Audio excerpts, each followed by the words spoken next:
मुझे जिस चीज़ की सबसे ज़्यादा एज़ ए पाकिस्तानी सिटीज़न तकलीफ़ है ना, वो ये है कि हम अपनी नाकामियों की बात ही नहीं करते। हम मुँह छुपा के, दुम दबा के भाग जाने की बात करते हैं। मोदी साहब जो हैं, मैं फिर कह रहा हूँ, हमारे इश्यूज हैं उनके साथ, हमारे उनके अपने साथ हैं।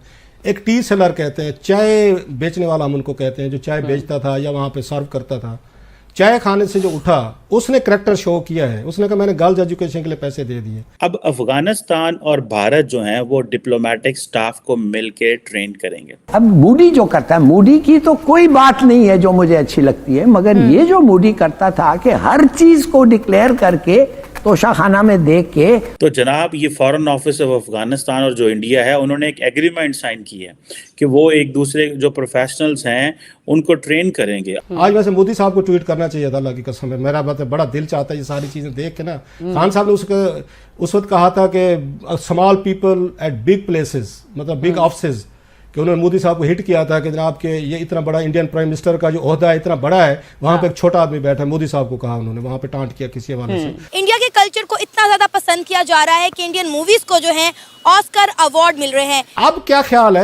ख्याल है कि वही जो स्मॉल मैन था, उस स्मॉल मैन ने सारा पैसा ऑक्शन करवा के गर्ल्स एजुकेशन को दे दिया, जो बिग ऑफिसेज पे हमारे बिग लोग बैठे हुए, व्हाट दे हैव डन। एक फिल्म ने 2500 करोड़ का बिजनेस किया है, 2500 करोड़। इंडिया वालों, मेला लूट लिया ऑस्कर का। इंडिया ऑस्कर से 2 अवार्ड्स जीत लाया है अपने घर। और सबसे बढ़कर वो फिल्म अमेरिका में भी देखी जाती है, वो फिल्म यूरोप में भी, ऑस्ट्रेलिया में भी और गल्फ कंट्रीज में भी। इससे मेरा ख्याल और ज्यादा प्राइड की बात नहीं हो सकती। हम भी उसी हिंदुस्तान से निकले हुए हैं, इसलिए हम उनके कल्चर को आज भी मनाते हैं। इवन के हमारे बहुत ज़्यादा इवेंट है, जैसे हम शादियों के इवेंट्स देख लें, जैसे माइयों की रस्म हो गई, गोद भराई की रस्म हो गई। अब देखिए ना, इंडिया अब कहाँ पर फिल्म इंडस्ट्री पहुंच चुकी है उनकी, भाई बहुत आगे जा चुकी है। अब तो जो हॉलीवुड वाले हैं वो बॉलीवुड वालों की जो है वो बात करते हैं।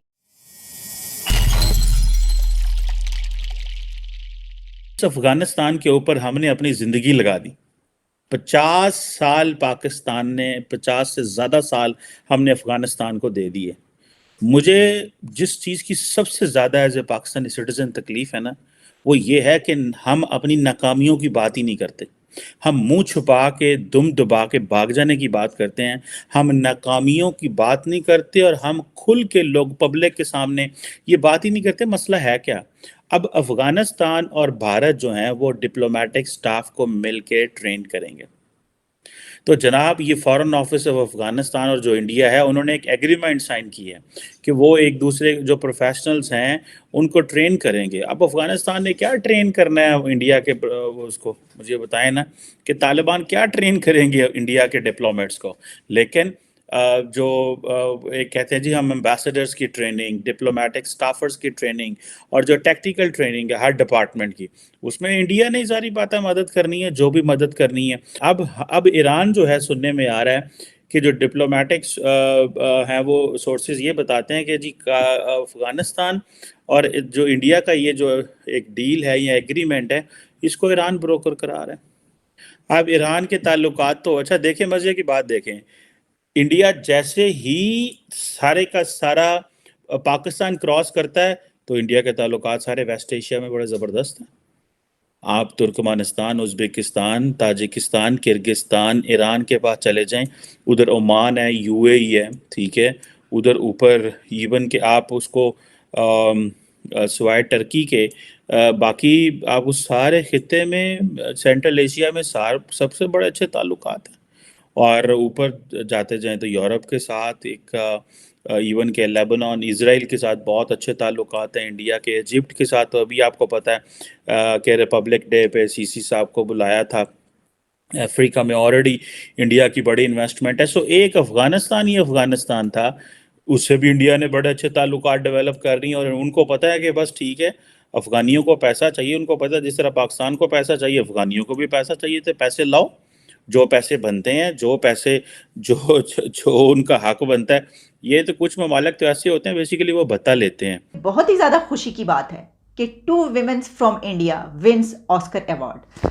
एक फिल्म है जिसका नाम है एलिफेंट विस्परर, उसके ऊपर ये अवार्ड दिया गया है। और मेरे सामने दुनिया की जितनी भी इस वक्त मीडिया आउटलेट्स हैं वो इसको पब्लिश कर रहे हैं, मुबारकबादें दी जा रही हैं इंडिया को भी और जिन कंट्रीज़ ने जिसने भी ऑस्कर अवार्ड जीता है, और उसकी जितने भी क्लिप्स वायरल हो रहे हैं सब कुछ। इस वक्त मेरे सामने गार्डियन भी खुला हुआ है, अल जज़ीरा भी मौजूद है, उसमें भी ये खबर है, और हिंदुस्तान टाइम्स भी है। इसमें कहा गया है the elephant whisperers scripts history with first Oscar for an Indian production. और इसमें मोंगा जो है उन्होंने ये कहा है क्योंकि 2 ख़वातीन हैं जिन्होंने ये फिल्म बनाई है, बोथ विमेंस जिनकी ये डायरेक्शन और प्रोडक्शन है, क्योंकि डायरेक्टर कार्तिकी और प्रोड्यूसर गुनीत मोंगा जो हैं वो उन्होंने ये अवार्ड हासिल किया है। कहानी इसकी बहुत ही सेंसिटिव है। इसमें ये दिखाया गया है कि एक एलिफेंट है, छोटा सा एलिफेंट है एक, जिसको वो ज़ख्मी होता है, उसको घर ले आते हैं और फिर कहानी आगे बढ़ती है। तो बहुत ही कमाल की बात है जनाब, बहुत बहुत मुबारकबाद, ख़ास तौर पर जब कोई विमेन या कोई खातून लड़की कोई भी अवार्ड जीतती है तो हमें बड़ी खुशी होती है, ज़्यादा खुशी होती है। ये नहीं कि सिर्फ इसी पे खुशी होती है, ज़्यादा खुशी होती है। और ये जो अवार्ड जीता गया ये सिर्फ इंडिया के लिए प्राइड की बात नहीं है, बल्कि ये विमेंस साउथ एशिया के लिए फ़ख्र का बायस है, मैं तो ऐसा समझती हूँ। अच्छा, जहाँ इस फिल्म की बात की गई उससे कहीं ज़्यादा एक और वायरल हो रही है खबर, और वो ये है कि एक गाने ने ऑस्कर अवार्ड जीता है, और वो कहा जा रहा है नाटो नाटो, दुनिया को हिला देने वाले गाने ने ऑस्कर जीत कर तारीख रकम कर दी। ये लिखा है BBC उर्दू ने, और इसमें ये पूरा बयान किया गया। अच्छा, ये तेलुगु फिल्म RRR का गाना है और ऑस्कर अवार्ड तो जीत चुका है, लेकिन कहा यह जा रहा है कि ये किसी इंडियन प्रोडक्शन का पहला गाना है जिसने बेस्ट ओरिजिनल सॉन्ग की कैटेगरी में एकेडमी अवार्ड हासिल किया है।